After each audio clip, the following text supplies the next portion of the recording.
MP l'émission, c'est parti. Bienvenue, je suis Jérôme Méran, très heureux de vous retrouver pour cette nouvelle édition de MP l'émission, présentée par Machine Production.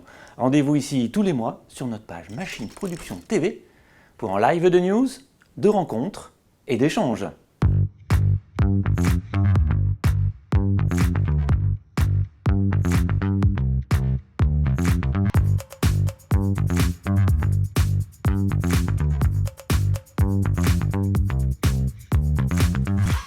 Au sommaire de l'émission, nous allons décrypter l'actualité de l'industrie mécanique et pour cette nouvelle émission, focus sur l'aéronautique avec deux invités exceptionnels. Eric Schulz, il est expert en transport aérien, mais c'est aussi l'ancien directeur commercial du groupe Airbus, et son frère Jean-Michel, ingénieur spécialisé dans les technologies aéronautiques. Alors le transport aérien a été frappé de plein fouet par la crise Covid, des avions cloués au sol et des chaînes de production à l'arrêt. Alors que la situation sanitaire s'améliore, quelle sera l'ampleur de l'activité aérienne et quels modèles d'avions bénéficieront de cette reprise? Airbus, qui produit chaque mois 40 avions de la famille A320, annonce vouloir atteindre une cadence de 64 appareils d'ici juin 2023. Mais il est question aussi de décarboner le trafic aérien mondial. Mais alors, quelles seront ces nouvelles technologies qui rendront les avions neutres en carbone? Nous en parlons avec nos deux experts. MP l'émission, c'est parti!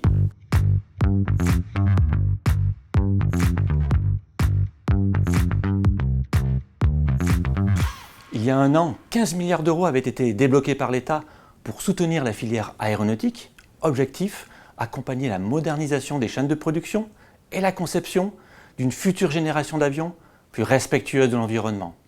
Un an après, on observe un certain optimisme. Se prépare-t-on au redémarrage de l'activité du secteur aérien qui connaît la plus grave crise de son histoire? Élément de réponse avec nos invités. Eric, bienvenue. Jean-Michel, bienvenue. Bonjour Jérôme. Eric Schulz, vous avez été président de Rolls-Royce, puis directeur commercial du groupe Airbus, avant de créer votre cabinet de consultants SHZ Consulting. Première question, quelle influence aura la pandémie sur la reprise du trafic aérien? Alors la reprise va se faire d'une manière assez différente de la façon dont on a connu le transport aérien avant. Il y a des changements qui sont fondamentaux, qui sont en train de se produire. Alors, si on essaye de simplifier un petit peu, dans la partie commerciale, vous avez deux activités. Vous avez l'activité moyen courrier, voire régionale d'ailleurs, et puis une activité long courrier. Je parlerai de la défense un tout petit peu après.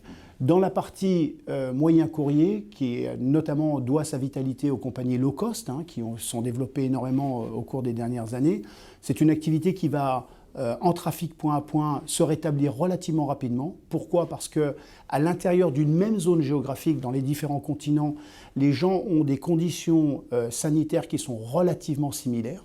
Et donc, on bouge en même temps, on voit bien, on bouge en même temps en Europe, on bouge en même temps aux États-Unis, on bouge en même temps en Asie, avec des phases qui peuvent être différentes. L'activité long courrier, qui par définition est une liaison transcontinentale, elle est affectée d'une manière beaucoup plus profonde. Et elle va être affectée d'une manière d'autant plus profonde et d'autant plus longue qu'une des composantes essentielles de l'activité long courrier, c'est l'activité qu'on appelle business travel, c'est-à-dire les voyages d'affaires. Et les voyages d'affaires, compte tenu de tout ce qui s'est passé et compte tenu aussi des réductions de coûts nécessaires dans les entreprises, sont en train d'être revus très singulièrement à la baisse. Et ça s'accompagne au même moment du développement des activités de vidéo call et donc de Microsoft Zoom et de tout ce qu'on connaît, le Teams et le Zoom, etc. Et donc, de ce fait-là, les gens sont amenés à voyager moins en affaires. Et ça, c'est une conséquence fondamentale sur le transport aérien, puisque le voyage affaires en long courrier représente 20% du trafic, à peu près 65% des ventes et 99% du profit. Donc, lorsque vous allez affecter un trafic particulier qui est aussi porteur, je dirais, de richesse pour le long courrier, on va modifier d'une manière phénoménale le transport aérien pour les années qui viennent. La défense, puisqu'il faut finir par là, la défense a très très bien résisté à la période de Covid. En gros, les industriels de la défense, et c'est bien d'ailleurs, parce que durant les dernières décennies, la défense était un peu le client pauvre de l'aéronautique parce qu'il avait des trous de croissance qui étaient beaucoup plus modestes. Et donc, les investisseurs se désintéressaient des parties défense qui étaient sous-évaluées, sous-estimées. Et donc, la défense a prouvé sa résilience à travers la crise en se maintenant au même niveau qu'elle était avant. Et donc on a aussi un rephasage dans l'aérien entre la valorisation des activités défense qui sont aujourd'hui beaucoup mieux reconnues qu'elles ne l'étaient il y a 1 an et demi ou 2 ans. Et comment cette évolution du trafic aérien mondial va-t-elle se traduire sur les chaînes de production? Alors ça c'est une bonne question. Alors ça dépend. Alors tout d'abord, si on revient à ma définition commerciale moyen courrier, il y a un grand gagnant sur le moyen courrier, c'est Airbus. Avec la famille A320, A321 Neo qui domine le marché. Donc les monocouloirs. Monocouloirs. Carnet de commandes, en gros Airbus à 7250, A320, A321 en commande, plus probablement en gros 300 à 400 A220. Dans le même temps, le concurrent Boeing souffre et a à peu près 4000 commandes de 737 MAX, ce qui n'est pas rien non plus, mais ce qui est quand même très notablement inférieur. Donc Airbus domine dans cette catégorie de marché-là avec la famille A320, et Airbus a déclaré publiquement et très récemment qu'ils envisageaient de remonter à des cadences de production qui étaient identiques à celles qu'ils avaient en 2019. Pourquoi un tel optimisme? Eh bien, en raison principalement du dynamisme du moyen courrier et en raison du fait que c'est un marché qui va retomber sur ses pieds d'une manière assez rapide. Et donc les compagnies low cost qui sont le grand bataillon de commandes, lorsqu'on analyse ces 7500 commandes, il y a une majorité de compagnies low cost. Ces compagnies low cost, elles vont être encore plus compétitives dans le futur, où la chasse au coût va être fondamentale. Et donc à partir de ce moment-là, ces compagnies low cost, elles vont avoir besoin des flottes qu'elles avaient commandées. D'où l'optimisme d'Airbus et d'où la reprise des cadences de production qui ne sont jamais tombées en dessous d'un rythme de 40 par mois, ce qui est déjà bien dans une période comme celle qu'on a traversée, qui prévoit de remonter à des cadences, y compris jusqu'à 70 avions par mois, qui était le niveau de delivery avant 2019. Sur la partie long courrier, gros porteur, on voit bien que là la situation est vraiment érodée. En gros, Airbus et Boeing fabriquent à la moitié des cadences de 2019. Et ces cadences-là vont réaugmenter peut-être très légèrement, mais en tout cas pas ni en 2021 ni en 2022, probablement pas avant 2023 au mieux. Et en 2025, on aura récupéré des niveaux de cadence qui seront encore très notablement inférieurs par rapport à 2019. Donc une image vraiment très contrastée et un avantage pour les moyens porteurs et les petits courriers qui est fondamental et qui joue vraiment bien pour Airbus, puisque c'est là où Airbus domine le marché. Il y a 1 an, on n'aurait jamais eu ce discours-là. Non, il y a un an, nous étions sur une trajectoire où le transport aérien était attendu de doubler tous les 12 ans, ce qu'il a fait d'ailleurs de manière régulière au cours des 30 dernières années. À l'évidence, cet optimisme BA devait être modulé. Moi, je l'ai toujours pensé personnellement. J'ai toujours pensé qu'il y aurait à un moment ou un autre un grain de sable. Le grain de sable s'est appelé le Covid. Il aurait pu s'appeler autre chose. Je pense que les capacités aéroportuaires n'ont pas grossi à la même vitesse que le transport aérien. C'est plus facile de construire des avions que de construire des aéroports. On le voit bien en France, on a quelques exemples assez marquants. Et donc, par conséquent, forcément, il allait y avoir un grain de sable. Maintenant, moi, je ne fais pas partie des pessimistes. Je pense que le trafic va continuer à augmenter. Dans les pays émergents, ce trafic-là, il est stable, il réaugmente. D'ailleurs, on a vu, notamment en Asie du Sud-Est, dès lors que le trafic redémarre, il redémarre très très fort. Et il redémarre à des niveaux supérieurs même à 2019.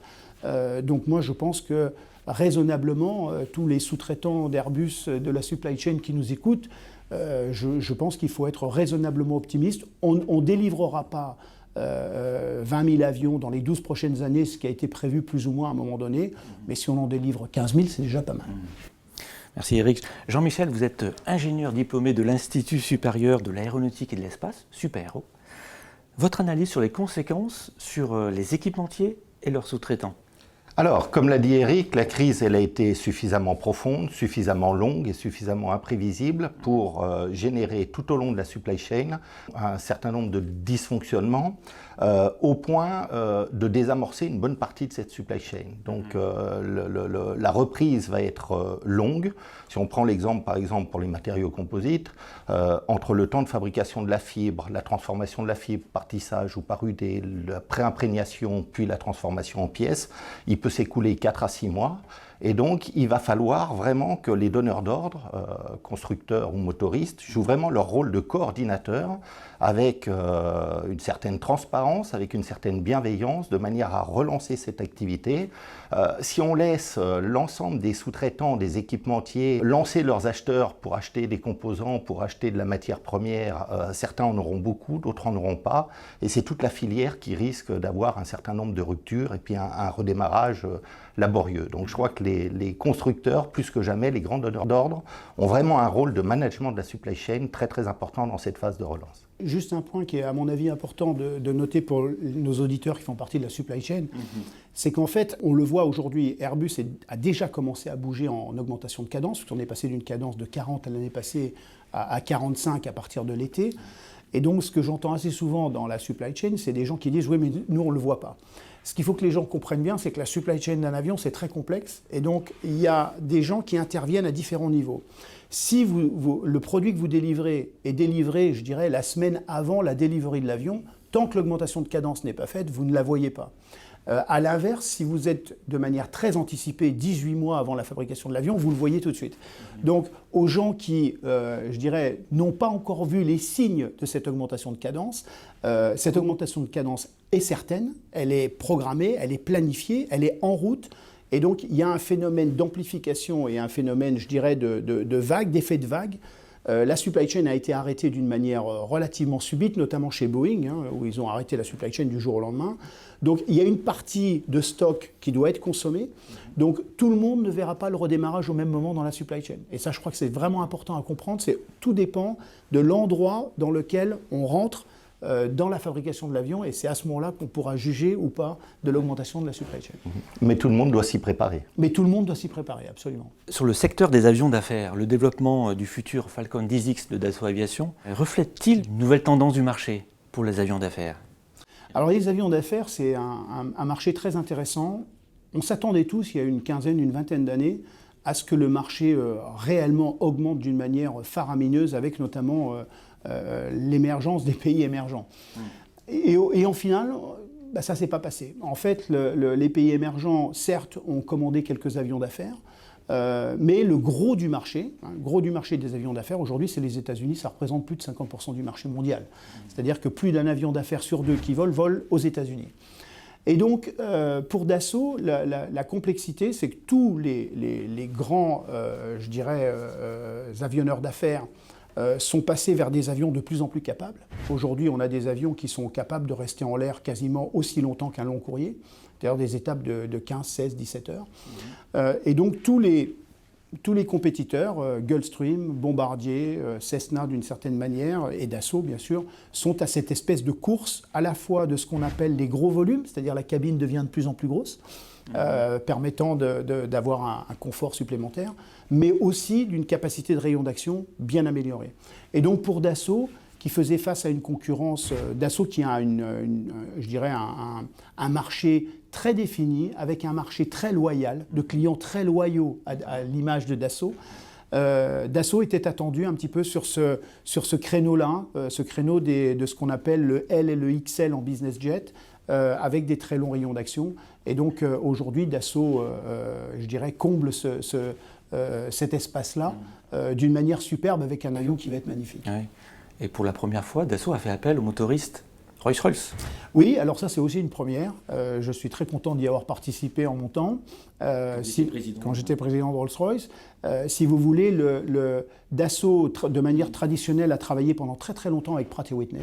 Rolls-Royce étant pendant très très longtemps le leader du marché des moteurs de business jet, notamment avec Gulfstream, une relation très très longue Rolls-Royce-Gulfstream, et puis une relation, je dirais, un peu moins soutenue avec Bombardier.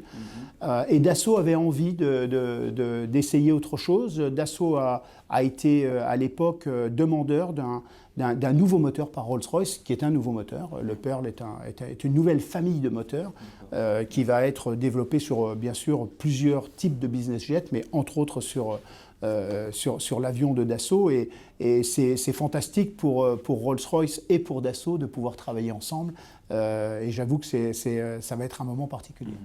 Alors si vous souhaitez poser une question à Eric et Jean-Michel, inscrivez-la en commentaire sous la vidéo et nous leur transmettrons. Alors Jean-Michel, pour rendre un avion neutre en carbone, il faut donc agir sur son mode de propulsion.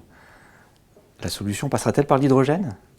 Alors, assurément, l'hydrogène est vraiment l'élément chimique capable de concurrencer les hydrocarbures aujourd'hui. C'est l'élément incontournable au niveau de l'hydrogène. En fait, l'hydrogène, il est 3 fois ou 3 fois et demi, suivant si on prend le pouvoir calorifique inférieur ou supérieur, plus dense énergiquement que le kérosène. Par contre, il a une masse volumique 11 à 12 fois inférieure au kérosène. Donc il faut finalement un volume 4 fois supérieur d'hydrogène pour être équivalent à un certain volume de kérosène. Et ça pose un certain nombre de problèmes au niveau des avions, parce qu'il va falloir placer l'hydrogène à l'intérieur des avions. Alors, très certainement, le design de l'avion va évoluer avec un diamètre légèrement plus grand, avec une longueur assurément plus longue pour pouvoir placer les réservoirs d'hydrogène. Il y aura aussi un souci de distribution de cet hydrogène pour aller jusqu'au moteur. Et cet hydrogène, pour qu'il reste dans un volume raisonnable, on a deux possibilités. Soit on va le stocker sous pression, on parle de 700 à 800 bars, donc des pressions très très importantes, ou alors on va le stocker sous forme liquide, et là on va faire appel aux technologies de la cryogénie, j'allais dire traditionnelles, même si c'est des technologies relativement pointues. Jean-Michel, l'hydrogène, donc... L'hydrogène, avec les difficultés techniques qu'on a pu évoquer au niveau du stockage, de la distribution et l'adaptation ou le changement de motorisation. Je reviens sur les notions de stockage. Donc si on monte en pression, on parlait de 800 bars, donc ça veut dire des fortes épaisseurs, ça veut dire des matériaux très très résistants, ça veut dire aussi des cycles de fatigue, puisqu'on va remplir les réservoirs pour ensuite les vider, puis les re-remplir et les vider, donc des cycles de fatigue.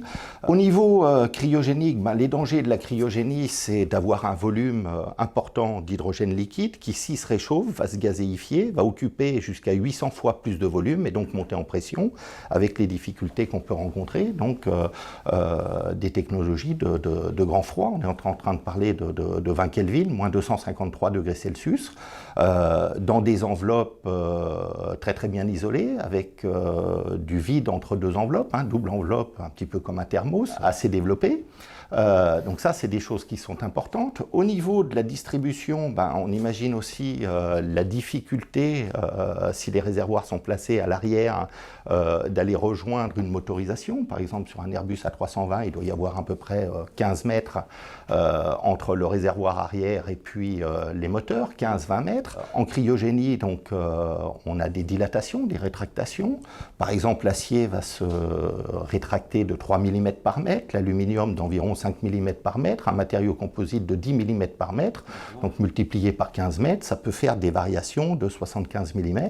Donc vous imaginez la complexité de ces lignes avec des points fixes, parce qu'on ne peut pas laisser se balader les canalisations comme ça dans un avion, et puis autoriser cette rétractation à travers des soufflets, des compensateurs, des systèmes techniques qui sont à développer, qui sont à avionner, qui sont à certifier. Donc, une solution avec beaucoup de travail et un magnifique challenge pour les jeunes ingénieurs qui vont rejoindre l'aéronautique aujourd'hui. Qu'est-ce qui va changer pour les entreprises de mécanique qui fourniront des pièces pour les moteurs à zéro émission? Deux possibilités au niveau de la motorisation. Soit on utilise l'hydrogène comme un carburéacteur, et puis dans ce cas-là, on va utiliser des moteurs d'architecture classique, c'est-à-dire entrée d'air, compresseur, chambre de combustion, turbine, tuyère. Donc rien ne changera pour le sous-traitant qui fournit des pièces pour un moteur au kérosène? Non, sur la partie mécanique, on aura toujours de l'usinage au niveau des compresseurs, au niveau des turbines, on aura toujours des matériaux chauds, des matériaux froids, on aura des jeux à mettre en place et cette mécanique ne va pas changer. On aura des changements par contre au niveau de la chambre de combustion, très certainement avec une combustion gazeuse. Il ne s'agit pas de brûler l'hydrogène cryogénique, on va le gazéifier très certainement avant la chambre de combustion. Et là, on aura un certain nombre de modifications à faire sur le système, chambre de combustion, injection, distribution au niveau moteur. Mais l'architecture restera la même. D'une manière générale, les motoristes, donc les grands constructeurs de moteurs d'avion, ont tous, à un moment ou à un autre, étudié la transition qui consisterait à changer le kérosène par l'hydrogène. C'est-à-dire que tous les motoristes aujourd'hui ont des modèles de calcul déjà en place. Comme Jean-Michel le disait, autant l'architecture du moteur va rester la même, autant les réglages du moteur vont être fondamentalement différents, puisqu'on brûle un carburant qui est énergétiquement beaucoup plus énergétique. Donc les échanges de chaleur sont bien différents, beaucoup plus forts. Et donc par conséquent, les refroidissements du moteur doivent être beaucoup plus grands. Et dès lors, les conditions d'usinage, si on reprend par exemple l'élément le plus important d'un turboréacteur, c'est les turbines haute pression. Ces ailettes-là ont de l'électroérosion et des canaux qui sont à l'intérieur pour permettre le refroidissement. Dès lors que ces ailettes seraient soumises à des températures plus fortes, il faudrait dès lors que le refroidissement soit aussi plus fort. D'où des changements de code, des choses comme ça. Mais l'architecture restant identique, l'architecture restant ce qu'on en connaît. D'accord. Alors Jean-Michel, les matériaux font-ils partie de cette technologie de rupture liée à la transition écologique du secteur? Oui, assurément. Et on peut faire deux grandes familles de modifications au niveau des matériaux.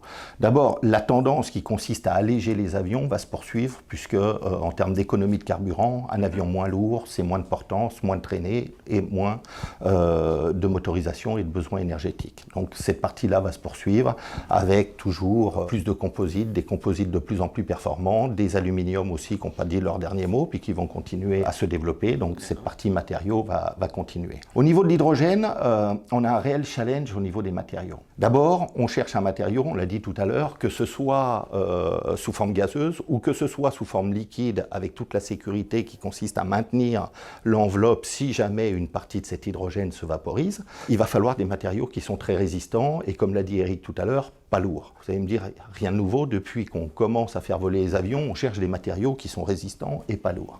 On a une complexité un petit peu plus importante, c'est que l'hydrogène est un élément particulièrement réactif. Dans le tableau des éléments, il est tout en haut à gauche, il ne demande qu'à bouger. Sa molécule est particulièrement petite, donc elle va s'infiltrer un petit peu partout. Donc il faut trouver des matériaux qui soient imperméables à l'hydrogène, puisqu'il va s'introduire dans toutes les micro-fissures, dans toutes les interstices, dans tous les problèmes de surface, et jusque même au niveau des plans de joint, où l'hydrogène est capable de remonter au niveau des plans de joint.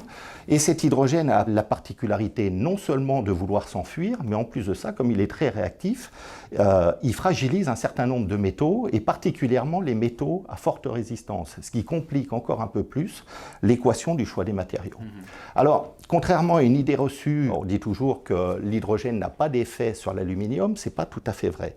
Il a moins d'effet sur l'aluminium, mais par contre, il a des effets sur les aluminiums très fortement alliés, notamment les séries 7000 qui sont utilisées dans l'aéronautique.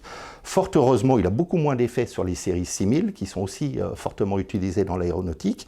Donc très vraisemblablement, on va trouver une combination de multimatériaux au niveau de ce contact avec l'hydrogène, que ce soit pour les réservoirs ou que ce soit pour les lignes de distribution d'hydrogène. Je rajoute que si on l'utilise sous forme liquide, en cryogénie, il va falloir trouver des matériaux qui en plus n'ont pas de transition ductile fragile avec le froid, donc plutôt des matériaux sténétiques ou des aluminiums. Et donc l'équation des matériaux est très très importante et c'est un vrai challenge au niveau de l'avion à hydrogène. Et quant à leur usinabilité de ces matériaux-là? Alors, l'usinabilité de ces matériaux-là, bien entendu, elle est déjà étudiée, puisqu'on usine un certain nombre de choses. Les matériaux sténétiques s'usinent relativement bien.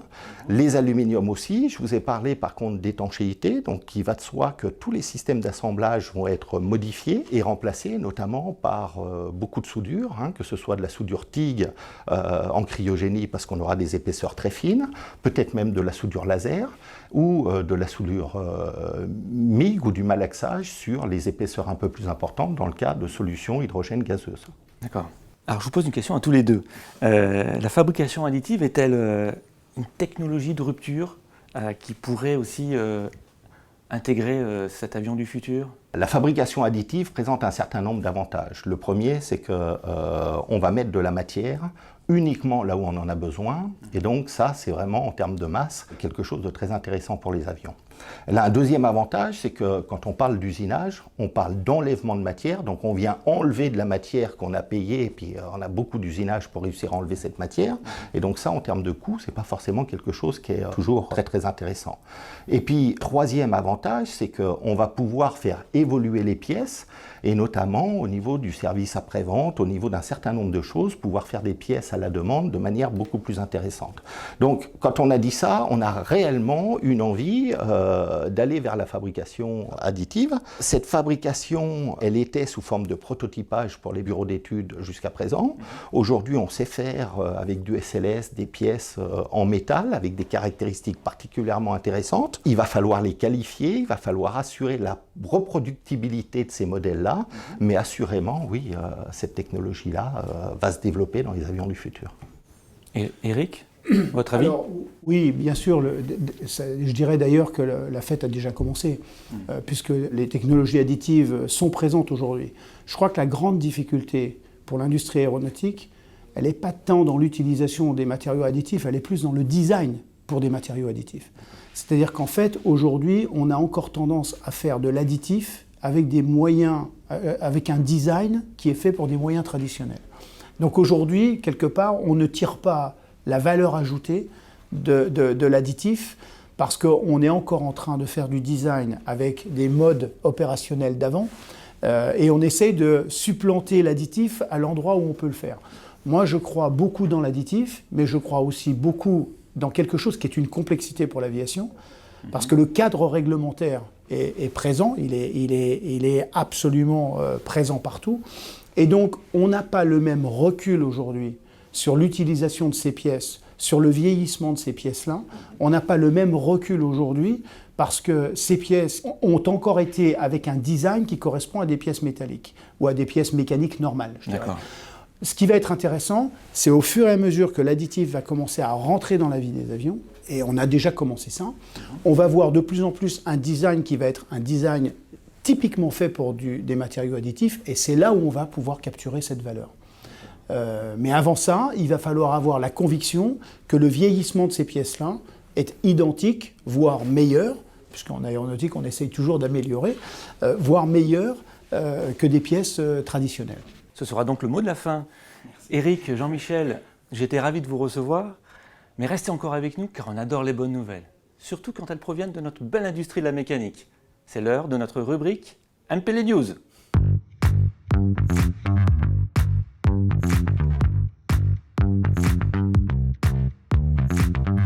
Bonjour, tout va pour le mieux dans la meilleure des industries. Beaucoup d'entreprises investissent dans des machines et systèmes de dernière génération. On peut citer en exemple les entreprises. Construction mécanique de Chaman avec l'arrivée d'une machine d'électro-érosion à fil Fanuc. Castel Industries s'équipe d'une machine de découpe laser Mazak. Vauchelet Usinage a installé un centre d'usinage Urco. Et enfin, Ben Solutions s'est équipé d'un tour CMZ. L'industrie embauche encore et toujours. Études création usinage recherche un fraiseur. Magafor recherche un technico-commercial. Alpex Cartier recherche un responsable qualité et des opérateurs sur machine-outils. Le groupe Thermilion souhaite intégrer des jeunes techniciens passionnés par le génie des matériaux. On recherche aussi des alternants. Pour l'année 2021-2022, ICM Industrie France recherche des étudiants. Plusieurs postes sont disponibles à Lyon. Chaudronnier, opérateur polyvalent, tourneur, fraiseur et bien d'autres postes.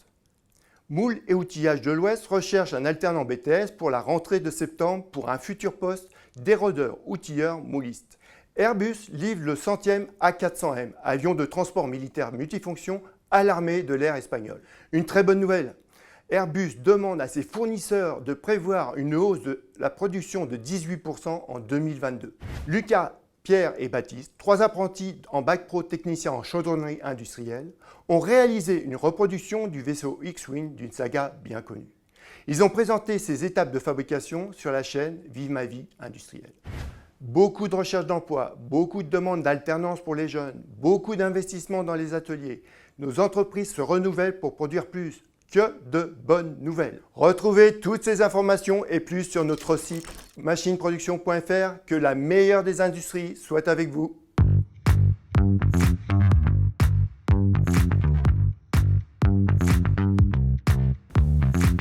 Alors si vous cherchez un emploi ou un candidat, rendez-vous désormais sur la page emploi de Machine Production sur le site machineproduction.fr. Éric Schulz, vous êtes expert en transport aérien. Jean-Michel Schulz, ingénieur spécialisé dans les technologies aéronautiques. Merci beaucoup de votre participation. Ce fut un vrai plaisir d'échanger avec vous ici, dans notre studio de Boulogne-Billancourt. MP l'émission, c'est terminé. Merci à toute l'équipe de la rédaction. Merci aux équipes techniques. On se retrouve très prochainement pour MP l'émission numéro 5, qui sera consacrée au contrôle et à la qualité. Et d'ici là, notre industrie aura encore progressé. Continuez à nous suivre sur les réseaux sociaux Machine Production. Et n'hésitez pas à liker, commenter et partager cette émission. À très vite!